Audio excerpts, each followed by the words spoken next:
आपण आता चाललो आहोत कुठे? फेस्टिवलला. तर आपण पाळण्यात बसणारच ना? आकाश पाळण्यात बसेल की?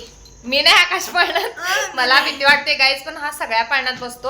आपण ते ह्याच्यात बसायचं काय, मी तुझं 50 रुपये घालतो करा. नको मला, तुझं तू बस. तर गाईज मी बुटात सगळ्या पाळण्यात बसू शकते, फक्त आकाश पाळणा सोडून. आणि हा मला म्हणतो मी तुझे पैसे भरते, तू बस, मला बसायचं नाही आहे गाईज. असून दे, बस चल का बाई. नको नको. तर गाईज बघा तुम्ही मी कोणत्या पाळण्यात बसते, आणि हा मी ज्या पाळण्यात बसते त्याच हा पण त्याच पाळण्यात बसतोय. सो तुझ्यासारखं म्हणण्यासारखं होत नाही, सगळं माझ्याच म्हणण्याचं होतं.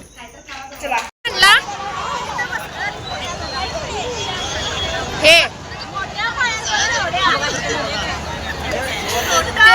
माझ्या वयाचं हे आहे, हा पाळणा आहे माझ्या वयाचा. हा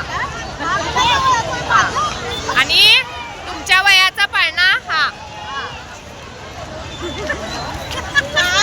तर गाईज मी गेले होते चप्पलांच्या दुकानामध्ये, आणि चप्पल जिथे असतात तिथं मी नक्कीच असते. आणि मला कोणत्याही क्वालिटीचं चप्पल असो, चप्पल फक्त दिसले की मी घेते. मी क्वालिटी वगैरे काहीच चेक करत नाही. आणि खरं तर गाईज फेस्टिवलचा ब्लॉग अतिशय सुंदर आहे, अतिशय. सो तुम्ही जाऊन ब्लॉग नक्की बघा. आणि जस्ट आलेला आहे ब्लॉग, सो फास्ट गाईज.